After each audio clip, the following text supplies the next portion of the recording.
찾으셨으면 요한복음 12장 12절부터 19절까지의 말씀을 다 같이 교독하도록 하겠습니다. 제가 먼저 읽습니다.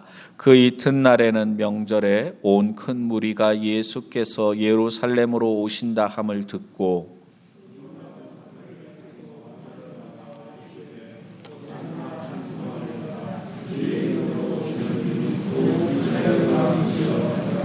예수는 한 어린 나귀를 만나서 타시니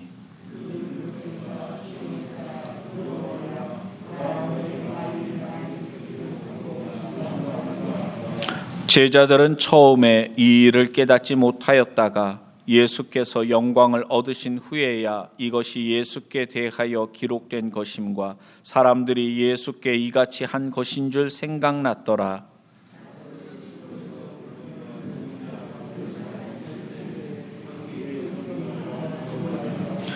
이에 무리가 예수를 맞음은 이 표적 행하심을 들었음이로라.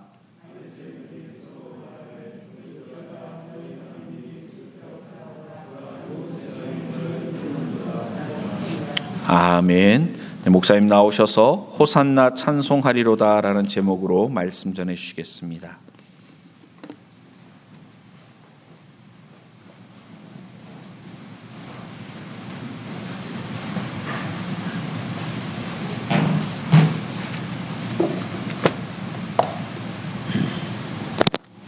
기도 한번 드리겠습니다. 아버지 하나님, 오늘 저희들이 창립 43주년 종료주의를 또한 맞이해서 귀한 말씀을 증거하고자 합니다. 성령이 함께 하셔서 이 말씀 속에 들어있는 의미를 깨닫고 저희들의 믿음이 한 단계 발전하는 귀한 은혜가 있게 하여 주옵소서. 예수님의 이름으로 감사하며 기도드리옵나이다. 아멘.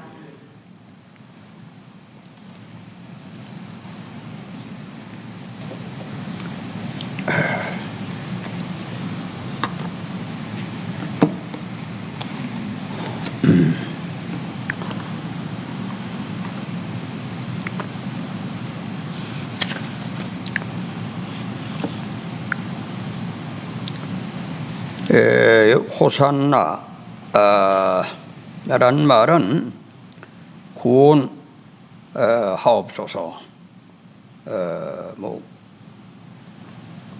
구원해 주시옵소서 이런 의미를 가지고 있는 말인데, 종로나무를 들고 갔다고 하는 얘기는 이건 다시 말하면 경의를 담은 의미입니다. 종려나무의 뜻은 마음을 깨끗이 하고 돌을 닦는 장소를 깨끗이 한다는 그런 의미도 들어있어요. 그리고 이제 승리에 뛰어난, 칭찬받을 만한 훌륭한, 굉장한 이러한 나무의 뜻이. 그래 이스라엘 사람들은 동양인과 같이 뜻을 어떤 키부리 자체가 뜻거리기 때문에 여러 가지 의미가 함축되어 있는 것을 표시하는 것으로 문자를 쓴다든지 아니면 물건을 가지고 표시하는 것이 유대 문화입니다. 그래서 오늘 예수님께서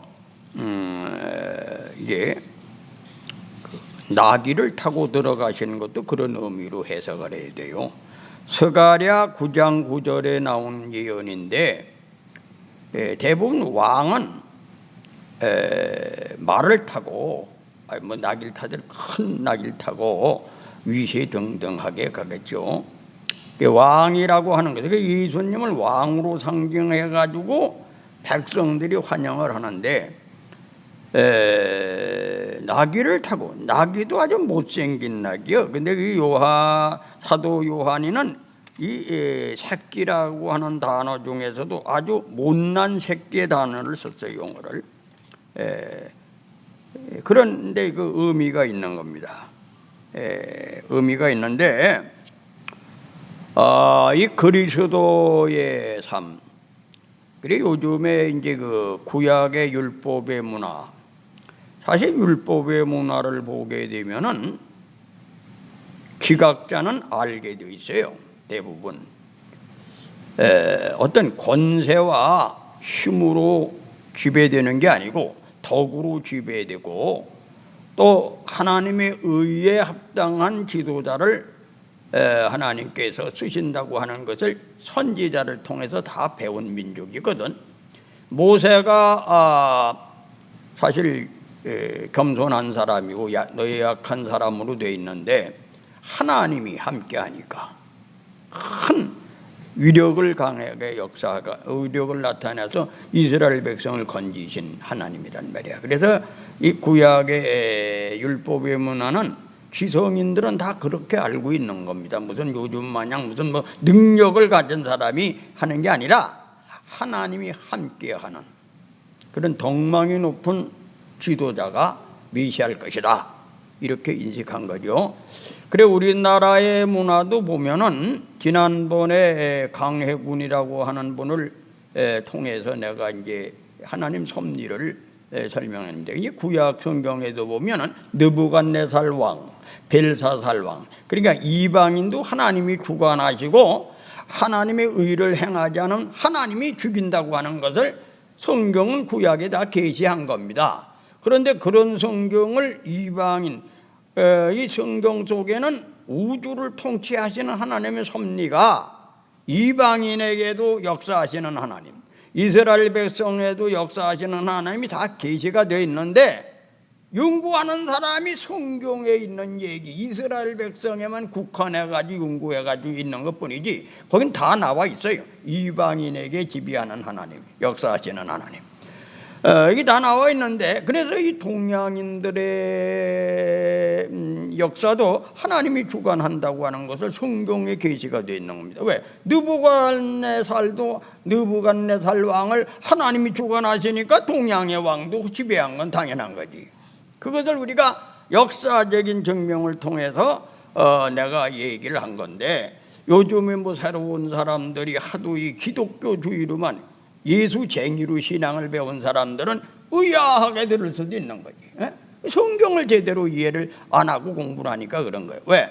성경에 보면 사도 바울은 로마서 1장 19절 자연의 계시에 대한 것을 언급했고, 2장 14절에 양심의 율법을 얘기를 한 겁니다. 그래서 이제 자연의 계시, 그 예수님은 성경대로 나타나셔서 말씀하셨는데, 무화과 잎사귀를 보아라. 그러죠. 또 뭐 선한 사마리아 사람, 양심의 율법.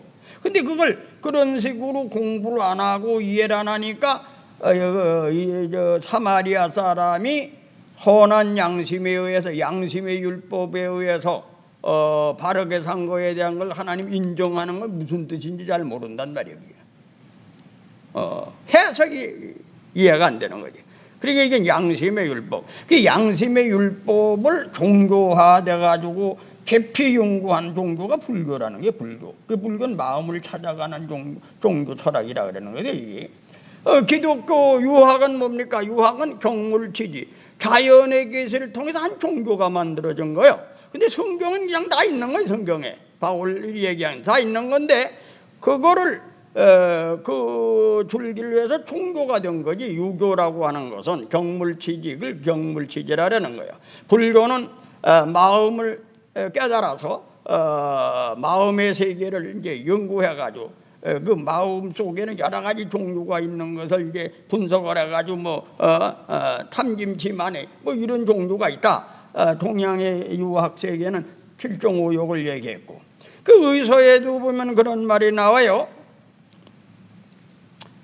원래 인간은 한의학서에 보면 영이 하나님이 창조한 본래 영은 깨끗하고 청결한 영은 물과 같이 깨끗한 물이요. 깨끗한 물을 밑을 통찰할 수 있는 그 맑은 물과 같이 깨끗한데, 그럴 땐 상통천문 하달질을 한다 그래요. 그 영의 세계에 머물러 있을 땐 하늘의 이치를 다 알고 땅의 이치를 다 안다 이거야. 그 하나님과 동행하는 지혜가 있다 이거야.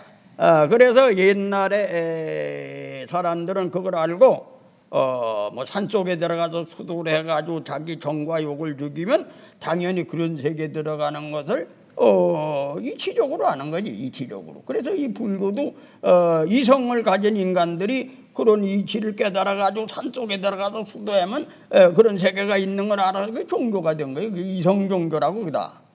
그래서 하나님 섭리 가운데 마지막에 예수님이 오시면 저분은 하나님의 아들이다. 예수님이 계시하는 것을 지각자는 알 수 있도록 예시를 하는 것이 모든 종교 문화 안에 속에 계시되어 있는 거야. 그래서 이제 다문화 다종교 시대에는 그런 걸 다 이해를 해야 전도도 하고 상대방과 대화가 되고 소통이 되는 거지.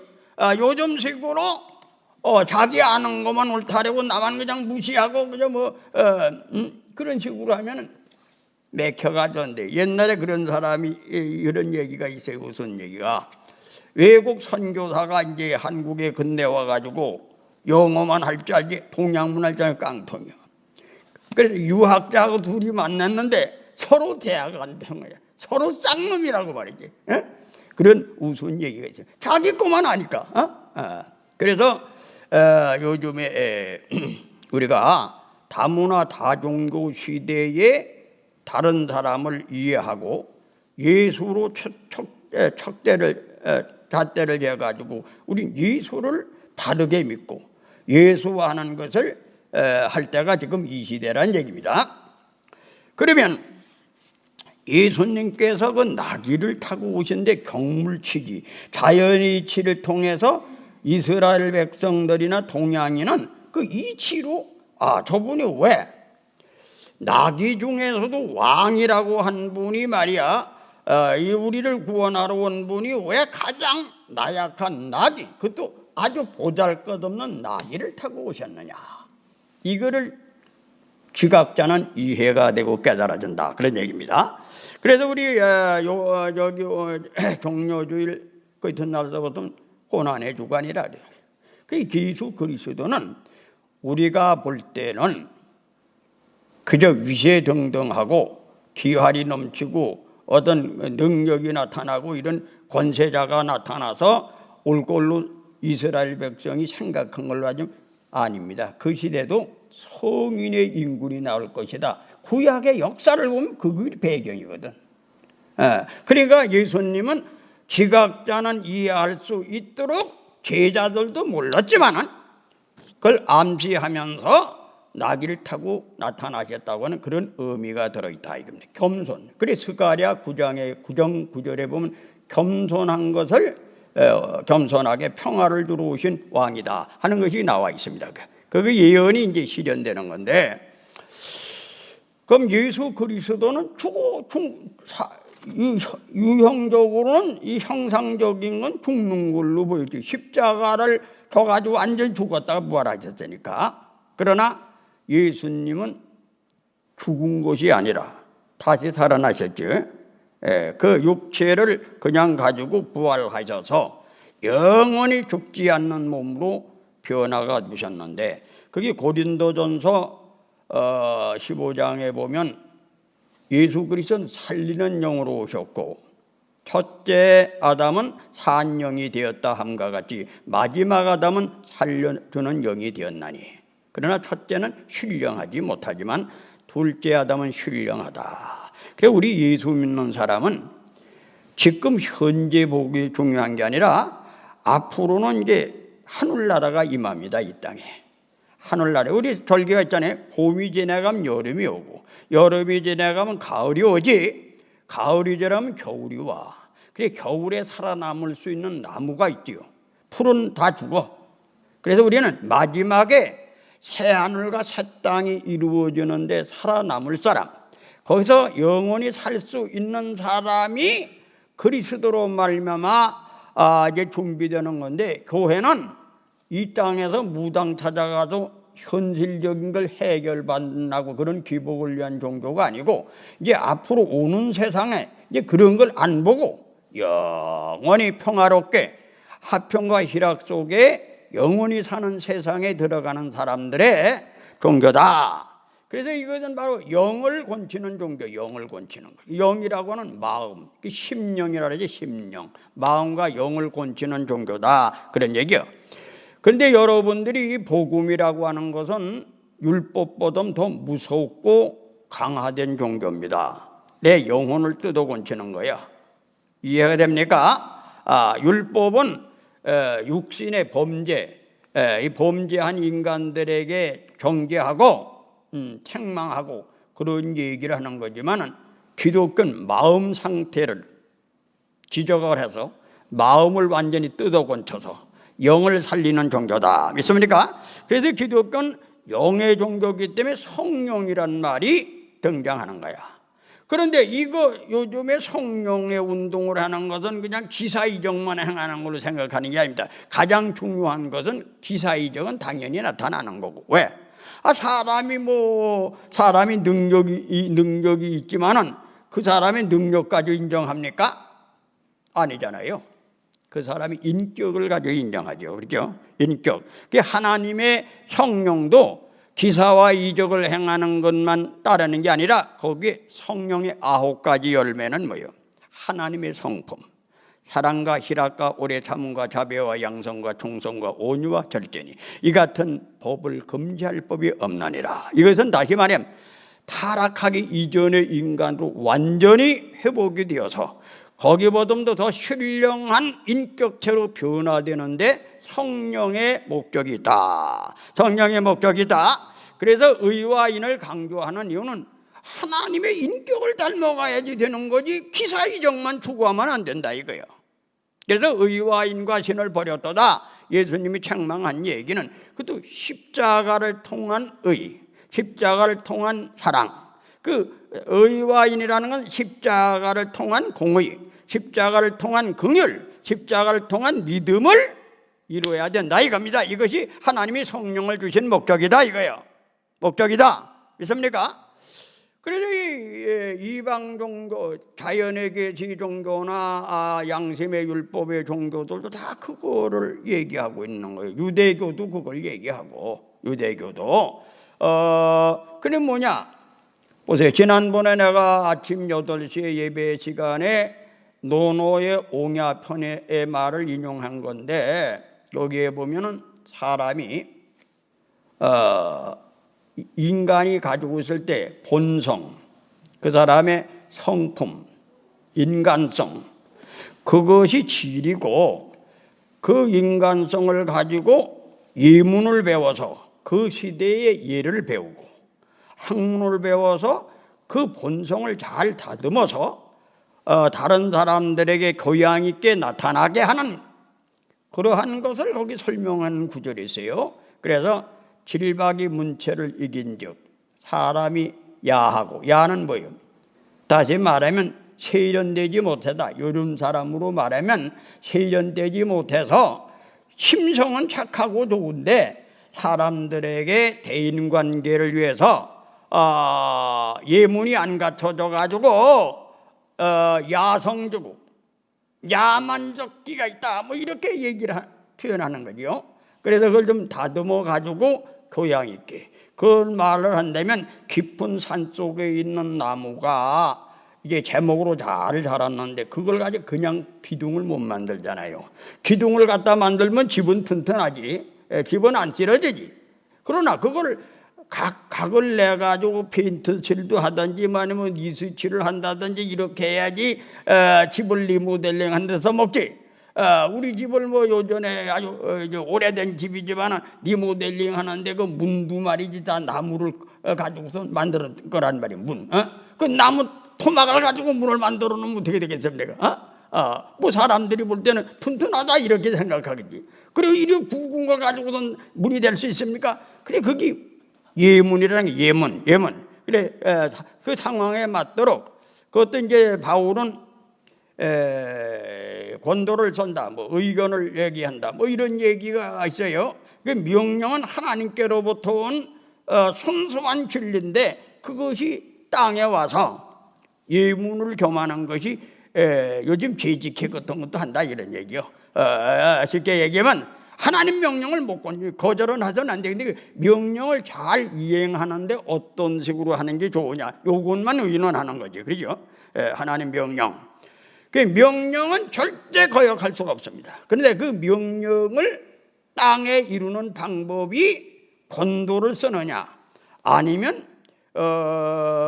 그걸 의견들을 다 들어가지고, 이 민주주의라고 하는 의견을 많이 듣는 주의지, 사람들의 말을 들어가지고 여론 듣는 겁니다. 그러나 여론을 듣는다고 해서 법을 어기면 안 되잖아요. 그래, 법 안에서 의견 듣는 거지. 법을 능가하는 것은 그건 미친놈으로 갖다가 해가지고 죄인으로 가져오는 거야.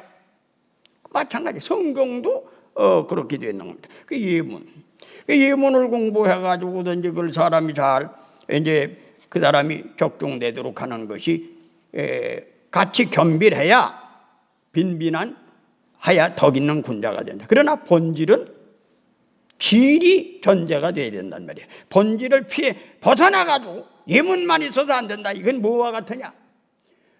속에 심보따르는 고얀 놈 말이지, 아주 개조가 되지 않는 뭐 예문을 배워가지고 뭐 번지름하게 고양이처럼 그 근성이 드러나. 오래 사귀다 보면 근성이 드러난다 이거요. 근성이 드러나가지고 친구지간에는 헤어지게 되고 부부지간도 헤어지게 되고. 그래서 그것이 본질인 상태에 본질을 더 아름답게 반영하기 위한 것은 예문은 따르는 자가 되지 얘가 앞장서도 안 된다는 거야.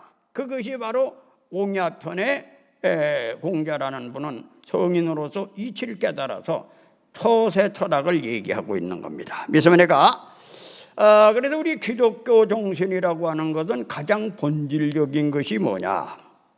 바로 오늘 예수 그리스도의 사심이 바로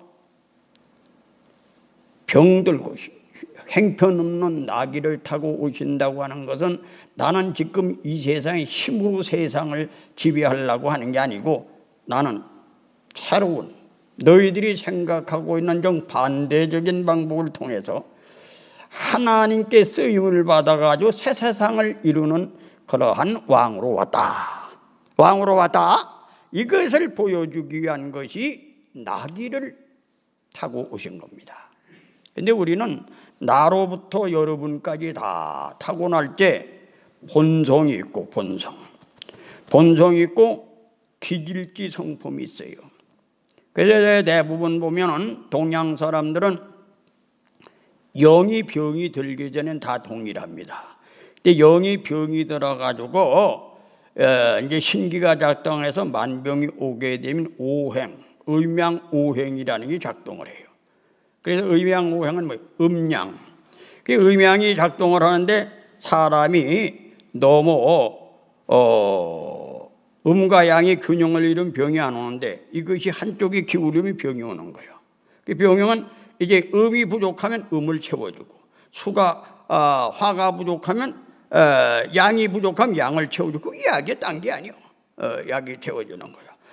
우리가 사람들도 이 정당 정치라는 것도 정치도 다 그 이치입니다. 왜? 이 한쪽에서 너무 세면 말이지.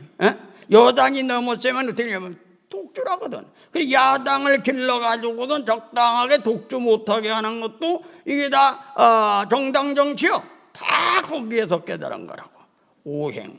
그 오행이라고 하는 것은 이제 그걸 또 조금 더 분석한 거예요. 근데 그것이 사람의 체질도 그 오행에 의해서 타고나는데 이 정상적으로 태어난 사람은 개성이 다른 거지. 근데 개성이 다른데 그 개성이 다르면은 뭐와 같으냐? 집을 짓는 데는 석가래도 있고 대들보도 있고 기둥도 있듯이 정상적인 기둥, 정상적인 석가래, 정상적인 대들보 이런 것이 있으면 서로 조화를 이루어 가지고 집이 됩니다. 그 나라 정치를 하는데도 문무백관들이 다 정상적인 사람인데도 다 달라 기질이. 정상적인 사람이 다르잖아요.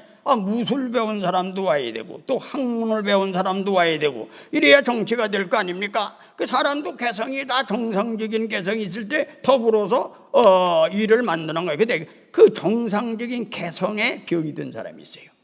뭐냐? 목이라고 하는 것이 3개 정도만 들면 사람이 말이지 사교성도 있고 뭐 여러 가지가 사람들이 그건 여러분들이 지난번에 내가 책을 이거 만들어준 거 체질학을 여러분 스스로 한번 판단해 보라고. 이건 철학이고 과학이니까 설명해 놓은 거니까 읽어볼도 재미가 있어요. 이거 의학적으로 설명하는 건데 이 목의 기질이 대인관계가 무난하고 사회 적응력이 뛰어나고 자신감과 명예욕이 있고 소신 있게 일을 추진하며 목표 지향적이다. 순수하고 일의 집중도가 높다. 주변 환경이나 여건에 크게 동요되지 않는다. 중도에 포기하지 않는다. 이것이 이제 그런 기질을 가진 사람이에요. 근데 이것이 그 기질로서 탈전이 되는 거예요. 인격 장애자가 되면 어떠냐? 자기 주장을 내세워가지고 자기 뜻대로만 모든 걸 하려는 거예요. 그러니까 일을 시작할 때 과욕이 앞서 끝맺힘이 시원찮아. 하여튼 그 기질마다 다 인격 장애자가 있는 겁니다. 그러면 예수 그리스도가 오신 건 뭐냐? 첫째, 예수님은 섬기러 오신 겁니다. 섬기러 오셨는데 첫째, 육체적인 환경에 의해서 빈촌우척, 가난하고 천하고 뭐 근심하고 슬퍼하는 그런 환경에 있는 고아와 과부, 환난날의 고아와 과부도 불쌍합니다. 그러나 환난날의 고아와 과부를 돕는 것은 눈으로 식견으로 환경의 장애자를 돌보는 것이 바로 우리가 구제 사업하고 율법 시대에 그걸 많이 지켰죠. 근데 이 기독교 안에서 영적인 삶을 이루니까 인격 장애자. 저 사람은 불교나 불교 같은 데는 그거 교리를 다룬 거지. 업감연기설. 왜 타고나길 그렇게 생겨 먹었느냐? 그것이 업을 받아가지고 조상의 업을 받아가지고 태어났다 해서 정신적으로 병든 것도 감싸주고 이해하는 그러한 세계를 깨닫는 것이 기독교인의 섬김의 도다 이거예요. 섬김의 도다. 왜 섬입니까? 그래서 이 사람이 인격 장애자란 말이야. 그래 우리 교인들은 40몇 년간 같이 이제 살았으니까 성격들 다 알죠. 그 성격 다 아는데 그 타고난 성격이 그런 거를 정지하고 숭보면 안 돼요. 나는 여러분들에게 바르게 살게 가르치기 위해서 강하게 무조건 의를 지키라고 막 외치지만은 인이 있어야 된다. 인이 있어요. 지난번에 내가 그런 얘기를 해서 동양의 문화가 엄격하게 말이죠. 유대 문화만 엄격하지만은 얘기해 보면은 장사꾼도 존경하고 앞을 못 보는 장애자도 존경하라. 그런 말이 나옵니다. 얘는 무조건 자기를 낮추고 남을 높이는 거예요. 사랑은 물의 행치 아니하며 이렇게 되어 있단 말이야. 오만한 마음을 가라앉히고. 그게 예절이요. 근데 그것을 성현들은 사서오경을 통해서 알고 다 알았으니까 이 제도는 많은 사람을 다스리니까 할 수 없이 이렇게 되면 인간의 본질은 인의예지다. 그래서 태계 선생님은 자기 둘째 며느리가 아주 젊은 나이에 혼자 된 거예요. 과부로. 근데 그 당시에 유교의 법으로는 10을 전에 못 가는 거야. 그런데 그 젊은 나이에 아리따운 젊은 나이에 요즘 말하면 초년 아이지 혼자 과부가 되니 평생 동안 어떻게 살겠느냐. 이걸 태계 선생님이 깨닫고 자기 며느리를 바람도 안 난 걸 바람 났다고 내쫓아서 서방 신랑감도 미리 준비해가지고 시집을 보낸 거예요. 자기 가문은 똥칠이 되더라도. 이거 바로 이 옛날에 성현 명현들은 그거 다 깨달은 거예요. 많은 백성들을 다스리기 위해서 법이라는 건 악하고 그런 것도 많이 있지만 진정한 인간이라고 하는 것은 사랑이 있어야 된다. 그래서 정철 송강 같은 분도 기생을 인격체로 아무리 기생이라도 인격적으로 대하니까 그 여자가 그 소리를 듣고 목숨을 걸어서 스파이를 보고해가지고 한국을 조선을 구원한 사건들이 있습니다. 왜? 옛날 성현들은 그렇게 행동했었다. 그래서 모든 이 동양인은 모든 세계의 의와 인이 들어있지 않으면, 그리고 지난번에 김두한 씨 얘기도 내가 했잖아요. 그 김두한 씨가 배운 건 없고, 그렇지만은 아버지의 정신을 유전받고 할머니 엄한 교육을 해서 똑같이 무술을 배웠지만은 약한 자, 자기 이득을 위해서 취하지 않고 의를 위해서, 그 협계이라는 거, 협계. 그 의적이라 그러지. 의적은 뭐예요? 일본 놈걸 뺏어가지고 도탄에 빠진 백성들을 구제하는 거. 그 결과는 도둑질한 거지만 그 도둑이 아니라 그 돈을 가지고 가난한 사람을 돕는 거. 요즘 정치가 뭐예요? 정치가 세금을 많이 뺏어가지고 말이지, 가난한 사람 놓아주려고 세금을 뺏는 거예요. 근데 교회는 세금을 안 받거든. 교회는 거예요. 교회는 나라에서 하는 일보다는 더 고차원적인 일을 한다고 해가지고 세금을 안 받아. 근데 요새 정치하는 건 교회를 세금을 다 받아가지고 교회를 못하게 하는 거예요. 응? 이게 모르지. 대모하던 사람들이니까 그 종교의 진리를 안 하냐 이거요. 종교를 몰라. 왜? 이 기독교 종교라는 건 본질적으로 자기가 자기 양심에 의해서 자기가 스스로 행동하는 거지, 누가 지시하고 행해서 하는 게 그게 이 율법의 자유라는 거예요. 율법은 뭐예요? 법에 의해서 행동하는 게 아니라 자기가 양심에 의해서 자유롭게, 법이 없어도 알아서 하나님을 알고 성령에 사로잡힌 사람은 스스로 행하는 거예요. 근데 거기에다 세금을 매기는 거예요, 이게. 응? 그 나라, 아니 자기 어머니 아버지보다 자기 자식 사랑하는 사람이 누가 있나 이거예요. 나라가 자기 어머니를 가두는 그런 세상은 이미 미친놈들 세계에서 일어나는 사건이지 정상적인 사람이 있을 수 없는 겁니다. 그걸 그런 문화라고 선진국이라고 배워드리면 점점 후진국이 되는 거예요. 영적으로 정신을 차려야 돼요. 믿습니까?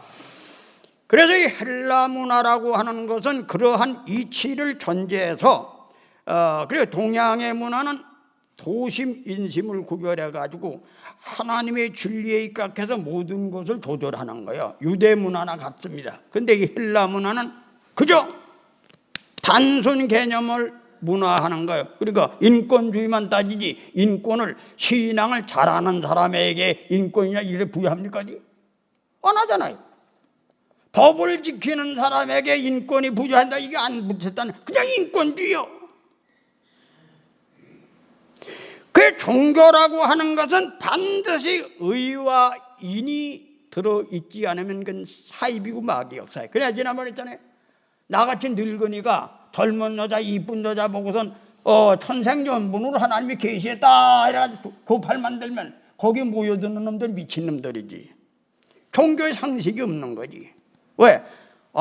전양반은 참 이 시대의 지도자라. 말하는 거나 행동하는 것이 하나님에 속한 얘기를 해라. 그래야 종교가 식별할 줄 알아야지. 그 요즘 그거 식별 능력이 없는 거예요. 이 헬라 문화가 들어와서. 그러니까 사이비가 득세라는 거지. 사이비가 왜? 이 사이비는 정상적인 사람 다 증명이 되는데 기독교는 딴 거 얘기하는 게 아닙니다. 예수 십자가에 들어있는 의, 인을 설명하는 것이 교리요. 교리다. 그래서 바울은 뭐라고 얘기를 했느냐 하면은, 나는 죄인의 괴수요, 만삭되지 못했다. 또 예수님이 어떻게 십자가 드셔가지고 부활하시는 거를 나는 그 비밀을 알기 위해 평생 쫓아가노라. 믿습니까? 평생 쫓아가는 거야. 다 그걸 알기 위해서 평생 쫓아가는 거예요. 이루은 것도 아니고 잡은 것도 아니다. 쫓아가노라요. 그 무슨 얘기입니까? 피조물은 죽은 날까지 자기 자신을 다스리면서 자기 자신과 싸우면서 하나님의 인격체를 닮아가는 것이다. 그리스도의 모습을 닮아가는 것이다. 그게 신앙이다. 믿으시길 바랍니다. 그래서 여러분 잘 들으세요. 이제 우리 교인들이 40여 년쯤 됐으니까 여러분들이 이제 한 식구 마냥 다 성격을 알아. 성격을 다 알죠. 저 사람은 사람이 잘못된 게 아니고 전생으로부터 타고날지 인격 장애적인 것이 있으니까 사랑하자, 돌보자 믿습니까? 이런 수준으로 올라가야 되는 거예요. 이런 수준으로. 이 개척교회 처음 모이는 사람은 송보고 당을 져서 싸움질해가지고 이래가 가는 그 교회가 아니에요. 그때는 교회가 아니고, 교회가 처음에 시작될 땐 그런 교회가 있어. 당을 지나가. 그건 거듭나지 못한 사람. 거듭난 사람은 예수 정신 하에서 믿음을 보이는 거예요. 믿음이라는 건 갈라디아 2장 20절에 내가 죽고 예수가 내 속에 계셔서 내가 예수화돼서 예수님의 모습으로 살아가는 거예요. 그것이 믿음이다 이거예요. 그 믿음은 상대방의 약점을 대신 담당하는 거예요. 십자가가 뭐예요? 상대방의 약점을 담당하는 것이다. 여러분 보세요. 옛날에 사람들 중에서 말이요, 그 사주라든지 딴 게 아니요, 그 체질을 연구해 가지고선 말이지, 이 사람은 두 부부의 헤어질 팔자다. 근데 그 헤어질 팔자는 율법 아래 매인 사람들의 그 타고난 운명이고, 예수 안에선 헤어질 팔자가 없어. 이 사람은 인격 장애자가 되고 나하고 안 맞지만은 내가 감사해야 되겠다. 서로 사랑하라 이거. 서로 사랑하라. 믿습니까? 그렇게 해서 의를 이루게 되면 어떻게 되는지 압니까? 경건의 연습이 되는 거예요. 경건의 연습. 그래서 예수를 닮아가는 거예요. 그렇게 되면 어떻게 되겠어요? 성인이 되는 거예요. 소크라테스 부인도 악초고 웨슬로 부인도 악초예요. 그 악초를 통해서 자기 자신이 되는 거예요. 싸우더라도 되는 거예요. 왜? 싸우더라도 덜 싸워지는 거지. 살려면 할 수 없이 참는 거예요. 그렇게 해서 사람이 훈련이 되는 거지. 요즘 개인 인권주의가 된 그 지옥 가는 문화예요. 자기 마음에 맞는 사람 찰떡궁합 만나가지고 그래서 점추로 가는 걸 왜? 찰떡궁합을 만나지 않고 속궁합, 진리를 향해 가는 사람은 오히려 원진끼리 만나는 속아서 원진, 성격이 전혀 안 맞는 거예요. 성격이 전혀 안 맞는 거지. 전혀 운명이 아주 박복하게 만나는 거예요. 여러분 보세요. 우리 집사람하고 나하고는 말이지, 젊은 시절에 우리 집사람이 병들고 나도 몸이 병들고 그거 아무도 할 수 없는데 그 살 수 있습니까? 근데 그거를 하나님을 의지해가지고 극복을 해가지고 말이요, 하나님의 은혜를 힘입어가지고 젊은 시절을 극복해가지고 지금까지 온 거예요. 오니까 하나님께서는 잘 들으세요. 1달란트를 가지고 1달란트 남기면 인정한다. 2달란트 나면 2달란트 난 걸 인정한다. 근데 1달란트는 그냥 내비두면 진전을 하면 인정하신다 이거예요. 진전하면 인정하신다. 진정하면 인정하는 거예요. 이건 틀림없이 하나가 될 수 없는 걸 다른 사람이 보기엔 복잡해 보이고 다른 사람이 볼 때는 정상적인 아주 찰떡궁합 사는 사람은 암만 노력해도 비정상인 사람 좀 시험이 있겠지. 그런 하나님은 그걸 안 본단 말이야.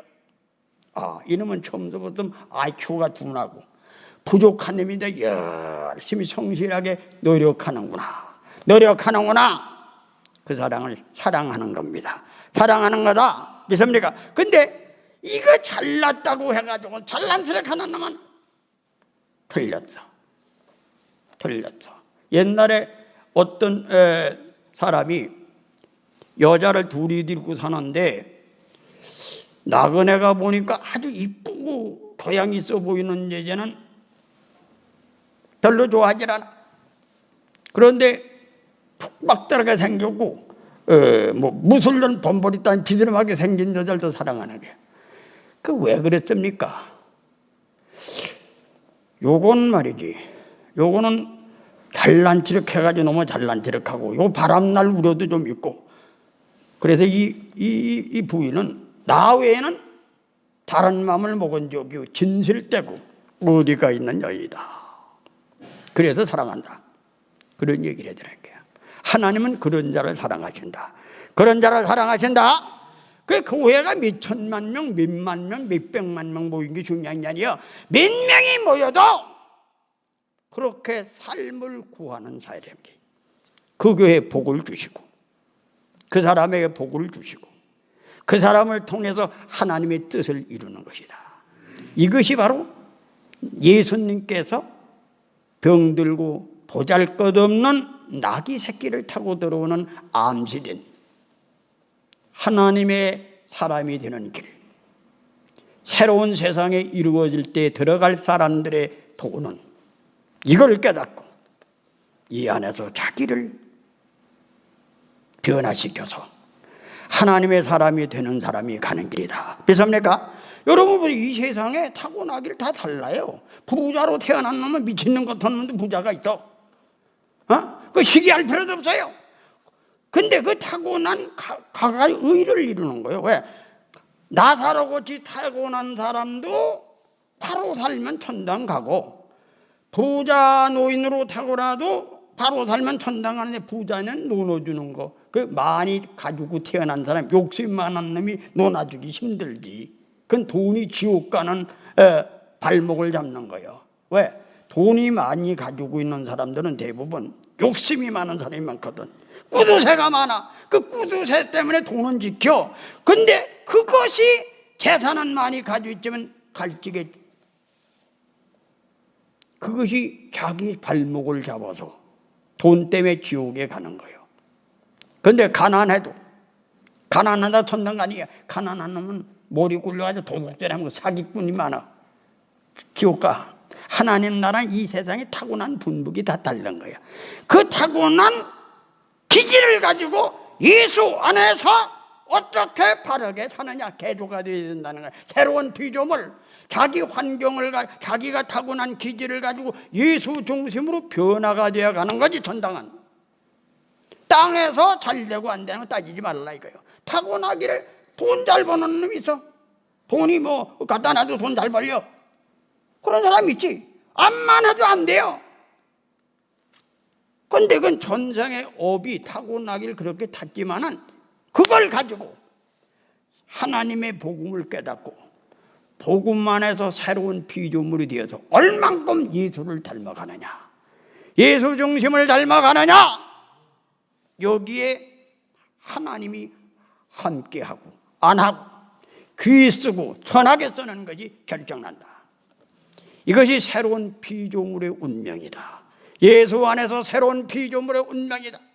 이걸 명심하세요.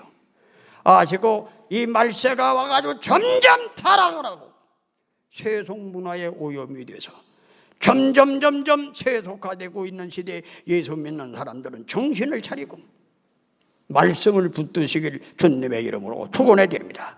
항상 어렵고 힘들 때는 나보다 약한 사람을 바라보는 거예요.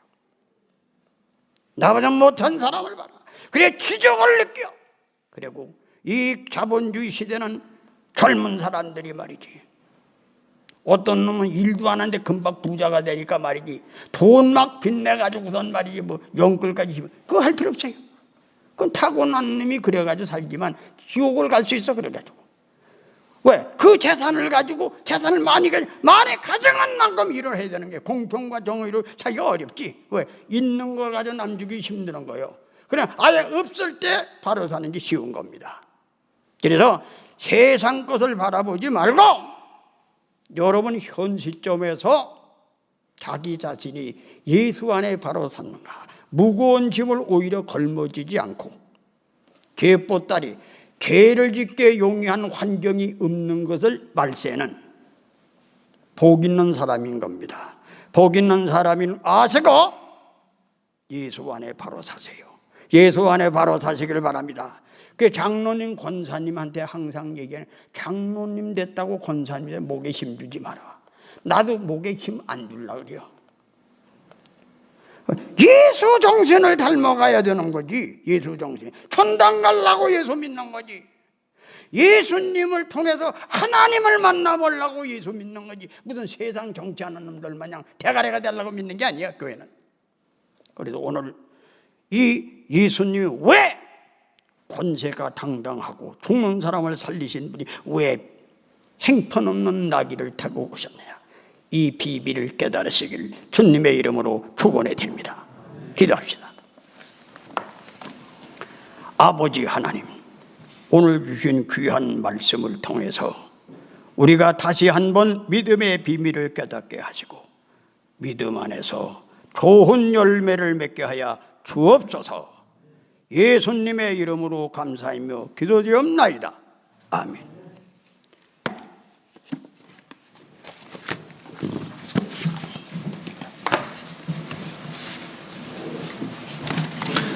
살아계신 주 1절 찬양 드린 후에 목사님 축도의심으로 예배를 마치겠습니다.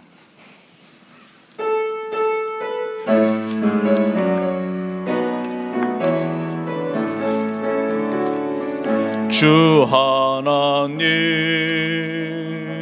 독생자 예수 날 위하여 오시었네.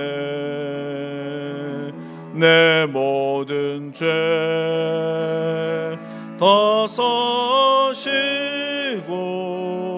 무덤에서 부활하신 나의 구세주. 자리에서 일어나겠습니다.